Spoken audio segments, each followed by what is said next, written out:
cultural minute, or 15 minutes. Let's talk about the freedom of speech, which is culturally interesting. So, because everybody kind of wants it, but nobody really kind of wants other people to have it. That's what the surveys say anyway in political science. That,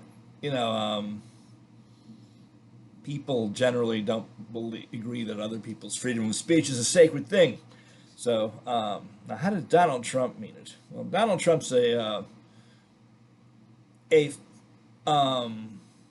high emotion, who doesn't really high maximum feeling, he's introverted. I mean, he's believes in what he says. Low reason, external reason. So he doesn't really know a lot about. He gets the details wrong. He knows a lot, but but not well, not accurately. And he's got well, that's he's in the executive zone, or the which is also the fascist zone. He's a in what's called the libertarian zone, by some, or the individualism zone. Yeah, people who, and he can go either way as far as his sumptuousness in feeling. He likes pleasure. He's a sensualist. That's no big surprise. That's external sensing, and internal intuition, meaning he likes to be the boss. He likes to be the one who says what's going on. That's what he is, and it's what fascists can be. Don't have to be. Not everybody. A lot of people are just leave me alone individualists, but and let me do what I want individualists. Now, so they like the idea of freedom of speech, but they also like the idea of a blanket freedom of speech, meaning that they can say what they think without blowback. That it's freedom of speech for his tribe, okay? There are people who feel like he feels. It's like the Frampton guitar solo. Do you feel like I feel? Wah, wah, wah. So, yeah, that's the kind of freedom of speech he likes for his tribe. He doesn't want to be shamed for how he says things and how he looks. And he's got a point on how he looks. It used to be common decency among the media, including the corporate media, to not drag down somebody's appearance and or their wives. And and here's the thing. Mrs. Trump is reserved, okay? She's not cold.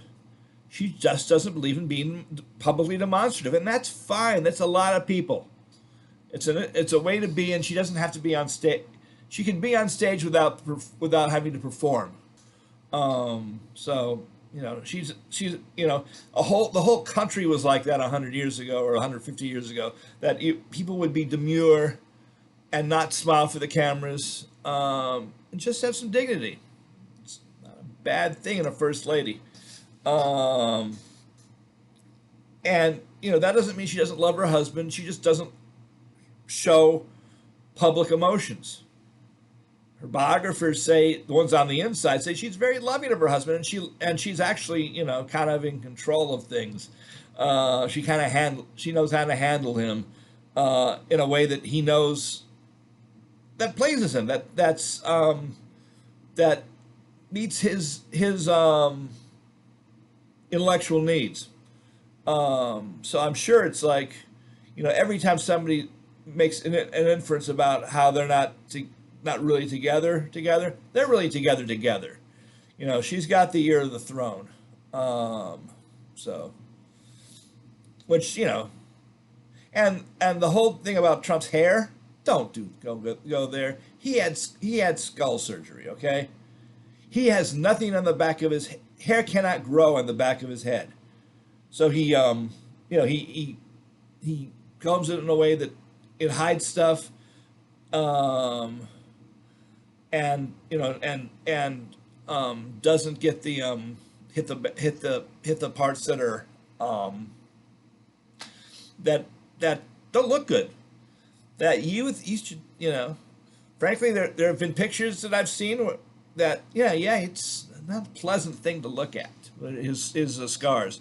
So, and he doesn't like hearing about that, and he shouldn't be, And freedom of speech sometimes means freedom to it does mean to some decency still, individual responsibility. People have not been showing that. So yeah, him um, reacting to what used to be decorum violations, some understandable. Now, fascists like to believe that it's freedom from fascism, not being canceled, and he's essentially the independent slash fascist um, personality slash social self, and that it means he believes in to speak the truth from a conservative point of view, and he doesn't want to be counseled for that.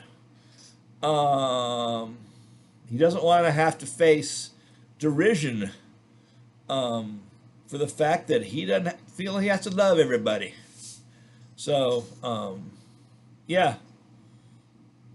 Is that bad? The way he feels? Yes. It's a horrible thing to way to be. If you're a president, you shouldn't do that. But the point is, when he talks about freedom of speech, he means the freedom to say, doesn't say he likes everybody, and to get away with saying anything, to not be embarrassed by what he says. This isn't he doesn't believe in the government not restricting you. He believes in society not restricting your speech. Bottom line, he didn't lie. He believes in consequence-free speech. You got to put the consequence in there. Unless you are the person of consequence, and then he believes that yes, then he can enforce some decorum. And it used to be social decorum was a thing. You wouldn't make fun of somebody's disability, for instance. FDR was never photographed getting in and out of his wheelchair. The same FDR principle, and the fact that Kennedy was physically lame. I mean, he had a bad back injury and Addison's disease and all kinds of stuff. They didn't report that. The same press wouldn't have reported or made fun of Donald Trump's hair. Which is, by the way, is why he didn't go to the military,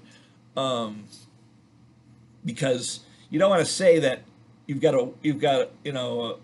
had surgical corrections to your skull, on your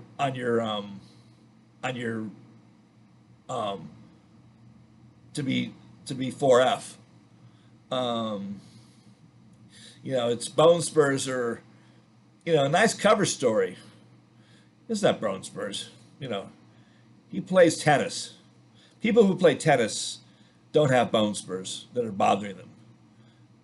But the skull thing, yeah, he has a right to be left alone on that, and people know about it, but not enough people know about it to stop making fun of his hair. I mean, can he cope with it with more good grace? Yeah, he could. Is wearing severe tan-looking makeup? Is it Is there a problem with that? Yeah, there's a, right now it's so, people are so used to him looking like a tan. Because if you've got scars, you can't go tanning. He can't really, do that sun thing. So no, you're going to be pasty if you don't wear makeup, and he doesn't want to look like that. It doesn't, Again, he believes in just being left alone and having consequence-free speech. He feels he should be able to do the best he can without comment. Which he should get an aestheticist, a different one, because now he's positional about it, which is again, this is his autonomy coming against anybody else, and it's and his freedom of speech again is the freedom to not be made fun of. Freedom of speech within society is Trump's thing. He doesn't want social consequence to blow back on him. That's freedom of speech for Donald Trump. It's nothing to do and he's willing to use the power of the state to make sure that happens. And he is, So he did not lie when he talked about freedom of speech. You got to understand his freedom of speech, again, is freedom from consequence by other people. So, yeah, that's in cultural perspective. That's in his perspective. So, yeah. Does that mean what he did was correct? No. Does it mean what ABC and CBS did was correct? No. NBC News is maybe what I'm going to be watching from now on. Better plan show anyway. ABC tends to put their commercials all at the end, and it's just awful to watch their program because after like 10 to the hour, after the first 20 minutes, it's just commercials, and they do little teasers that have less words than when they're broadcast than the teaser itself. So yeah, it's 20 minutes of news and 10 minutes of commercials. That's what my freedom of speech says about ABC News. Maybe I'll watch CBS. On some nights I'll watch CBS. Like David Muir, but yeah. And sometimes I have to be done by do other things at 7.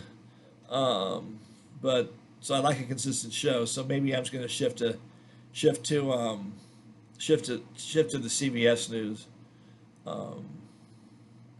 Even though I don't get the channel as well as I do the other, because I have antenna. But so what do we do about Donald Trump? Boycott Disney. Boycott ABC. Don't watch them. Especially don't pay for watching them. That means no Disney Plus. That means sorry, Marvel. That means telling the BBC you should stream in America and not stream through ABC. And I'm sure they're thinking about that now, because especially if people who watch Disney say, we love the Doctor, but not enough to not say something about Trump and our freedom of speech. My freedom of speech says cancel Disney. So, who should be just playing? If they played all the ABC catalog, yeah, that would be might be even worth dealing with their caving to the FCC. Right now, if I can't watch last night's show that I missed on Disney, forget about it. You can do that with Peacock. So, and you can do that with CBS. Oh God, yes. And Paramount. But so, it's not a hard call to cancel Disney, but it's an essential one now. And that's that. Have a happy weekend.